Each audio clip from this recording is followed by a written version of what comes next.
99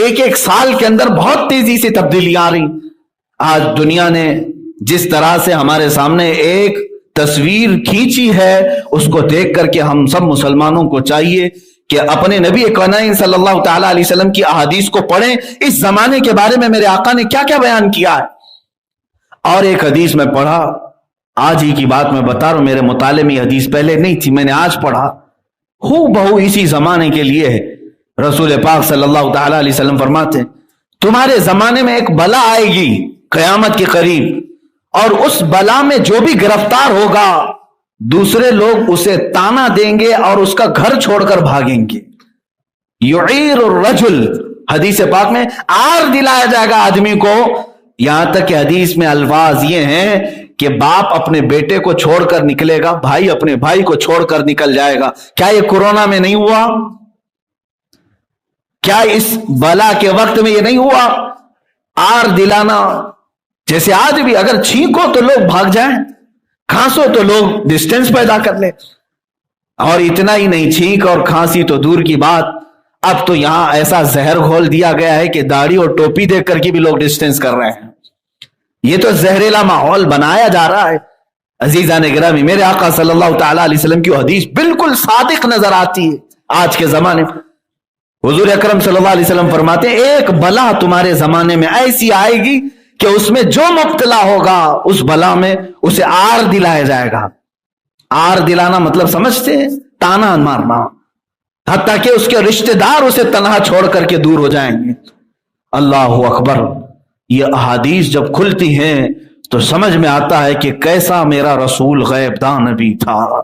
میرے آقا صلی اللہ تعالی علیہ وسلم مدینہ طیبہ سے 14 صدیاں پہلے ان تمام رونما ہونے والے واقعات کو من و عن بتا رہے ہیں. یقیناً میرے عزیزوں, وہ رسول پاک صلی اللہ تعالی علیہ وسلم نے جو کچھ بھی بیان کیا وہ اللہ کی عطا کیے ہوئے علم سے بیان کیا ہے. اسی لیے آج میں دعوت دیتا ہوں نوجوانوں کو کہ آج تمہارے مطالعے کا وقت ہے, سرچ کرنے کا وقت ہے. اسلام تمہارے لیے بہت آسان ہو چکا ہے. تم اپنے موبائل سے سرچ کرو احادیث آخر الزمان کیا ہیں. کم سے کم اتنا تو پڑھ لو کہ قیامت کے قریب ہونے والے واقعات کے بارے میں میرے آقا نے کیا کیا بیان کیا, صرف اس لیے کہ دنیا کی واحد قوم آپ ہیں جن کو آنے والے حالات کے بارے میں سچے رسول نے پورا پورا بیان کر دیا. دوسری کوئی قوم نہیں. میں چیلنج کے ساتھ کہتا ہوں, دوسری قوموں کے پاس جوتش ہوں گے جو اٹکل پچھو مارتے ہیں, بہت سارے ہوں گے جو پریڈیکیشن کے نام پر کتابیں ہو رہی ہوں گی, ان میں سے آدھا جھوٹ آدھا سچ, کہیں تیر لگ گیا تو لگ گیا. یہ تمام چیزیں تو دنیا میں دوسروں کے پاس ہیں, لیکن واحد قوم آپ ایسے ہیں جن کے پاس مخبر صادق رسول پاک موجود ہے. حضور پاک کے دربار کا لطف جس نے اٹھا لیا ہے پھر وہ کسی اور دربار کی طرف منہ بھی نہیں کرتا.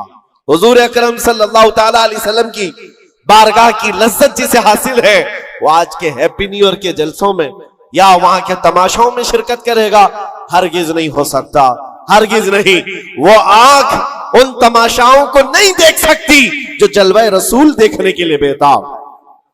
آج کی رات میرے عزیزو یہ لکھا جائے گا, تمہارے نامہ اعمال میں تو یہ لکھا ہی جا رہا ہے. دنیا کے جو جو حالات ابھی چل رہے ہیں وہ بھی لکھا جا رہا ہوگا کہ لوگ سال کا اخیر حصہ کس طرح سے گزارتے ہیں, نئے سال کی ابتدا اور اس کا استقبال کس طرح کرتے ہیں. دنیا والے عیش میں دھت ہو کر, نشے میں دھت ہو کر کے کرتے ہیں, مگر مسلمان نبی پاک کے قدموں میں ہی کامیابی سمجھتا ہے. آؤ حضور رحمت عالم صلی اللہ تعالی علیہ وسلم کے اس دربار کی لذت میں دینا چاہتا ہوں. اسی لیے اس بات پر میں بار بار توجہ دے رہا ہوں, پھر کے گلی گلی تباہ, ٹھوکریں سب کی کھائی کیوں. کب تک ٹھوکریں کھاؤ گے اے نوجوانوں؟ کب تک اس کی گلی میں اس کی گلی میں کہاں کہاں مانگو گے, کہاں کہاں کس سے بات کرو گے؟ ایک گلی کی طرف آ جاؤ جو ہر گلی سے آزاد کرتی ہے. دوسروں کے منگتا بننے سے بہتر ہے آمینہ کے لال کے منگتا بن جائے. اس نبی پاک کی غلامی جو 1000 آزادیوں سے افضل ہے.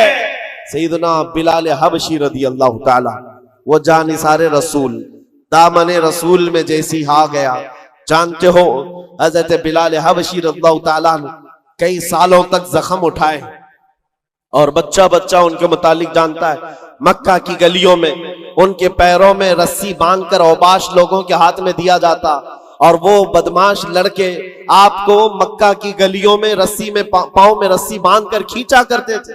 ان کی جسم پر ان کی پیٹھ پر گرم سل رکھا جانا, دہکتے ہوئے انگاروں میں ان کو سلایا جانا, یہ سب روایتیں پتہ ہے آپ بلال حبشی کو. لیکن جو میں بات کہنے جا رہا ہوں, زمانہ بیت گیا, آپ تو حضور پاک کی غلامی میں آئے اور حضور پاک صلی اللہ علیہ وسلم کی وفات کے بعد صدیق اکبر کا زمانہ آیا, حضرت عمر کا زمانہ. میرے عزیزوں آپ کو ایک بات بتاؤں, جب مجلس امیر المومنین حضرت عمر فاروق رضی اللہ تعالیٰ عنہ میں حضرت بلال حاضر ہوتے, بلال ان کی کیفیت کیا تھی؟ وہ بھی مکہ کے غلام تھے, حبشی غلام.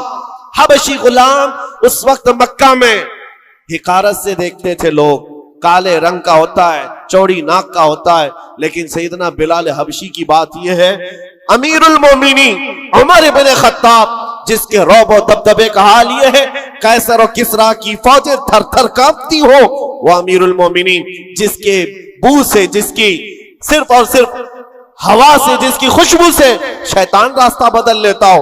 جب بلال حبشی ان کی محفل میں آتے تو کیا کہہ کر پکارتے جانتے ہو؟ یا سیدنا بلال, یا سیدنا بلال, اے ہمارے آقا بلال آئیے, اے ہمارے آقا بلال آئیے. حضرت بلال کہتے حضور یہ آپ کی زبان سے اچھا نہیں لگتا, میں غلام ہوں, مجھے غلام کہہ کر پکارے. آپ سیدنا کہتے, کون کہہ رہا ہے سیدنا؟ عمر ابن خطاب. کس کو کہہ رہے؟ بلال حبشی کو. سیدنا بلال آئیے. حضرت بلال جب کہتے امیر المومنین آپ یہ نہ کہیں سیدنا, مجھ کو غلام کہہ کر پکارے. حضرت عمر کیا کہتے تھے؟ آئیے آپ کو میں بتاؤں کیوں سیدنا بلال کہہ کر پکارتا ہوں. آپ اپنا جبہ اٹھائیں. جب وہ جبہ اٹھاتے ان کی پیٹھ پر جو داغے ہوئے نشان تھے, حضرت عمر اس کو بوسہ لیتے تھے اور چومتے تھے اور کہتے اے بلال, جو رسول اللہ کی محبت میں زخم تم نے کھائے وہ زخم ہم نے نہیں کھائے ہیں. جس کو ہو درد کا مزہ ناز دوا اٹھائے کیوں. عزیزان گرامی وقار, مقام و مرتبے میں وہی بلند تھا جو دربار رسالت معاب کا اور اس گلی کا گدھا بن کر کے پوری زندگی گزارتا رہا. ایک دو نہیں کئی مثالیں آپ کو میں بتاؤں. ایک صحابی ہیں مصعب بن عمیر, یہ رسول پاک صلی اللہ تعالی علیہ وسلم کے ایمبیسیڈر کہلاتے تھے, ترجمان رسول تھے, سفیر رسول تھے. ان کی کیفیت کیا ہے؟ اللہ اکبر. تاریخ میں لکھا ہے یہ 27 سال کے کڑیل جوان اور مکہ میں ایسے لباس پہنتے تھے کہ ریشم کا لباس, ان کا لباس مشہور تھا. اور مکہ کی گلیوں میں جب گھومتے تھے ان کا عطر جو لگاتے پوری گلیوں میں خوشبو آتی. مہنگا لباس پہنتے, مہنگا عطر استعمال کرتے. دامن مصطفیٰ سے جب وابستہ ہوئے, یہ مصعب بن عمیر, ان کی ماں بھی کافرہ ہے, باپ بھی کافر ہے اور سخت ترین دشمنان رسول ہیں. شروع میں آپ نے اپنا اسلام چھپائے رکھا.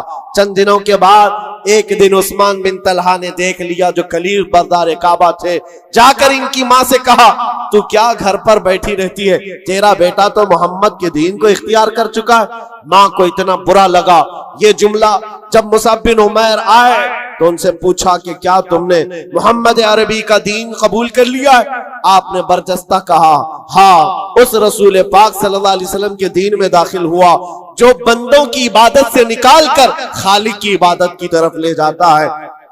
آپ کا یہ جملہ ماں باپ کو شاک گزرا, مارنا شروع کیا, اتنا مارا زخمی کر دیا. اس کے بعد مصعب بن عمیر گھر سے نکلے, روز مار کھاتے تھے, روز اپنی ماں سے بھی اور اپنے باپ سے بھی کوڑے بھی کھاتے تھے. دربار رسول میں جب آتے تو زخمی حالت میں آتے, کپڑے بھی ان کے زخموں سے پھٹے ہوئے ہوتے. حضور پاک صلی اللہ علیہ وسلم نے فرمایا مصعب تم یہاں سے حبشہ چلے جاؤ, حبشہ ہجرت کر کے چلے جاؤ. ماں باپ وطن سب چھوڑ کر حبشہ کی طرف چلے گئے. چند مہینے وہاں رکے, واپس آئے, پھر دوبارہ حبشہ کی ہجرت کیا. نبی کریم صلی اللہ تعالی علیہ وسلم کا یہ جانثار ہجرت پر ہجرت کرتا رہا. ایک وقت ایسا آیا تھا کہ نبی پاک صلی اللہ تعالی علیہ وسلم نے مدینے ہجرت کرنے سے پہلے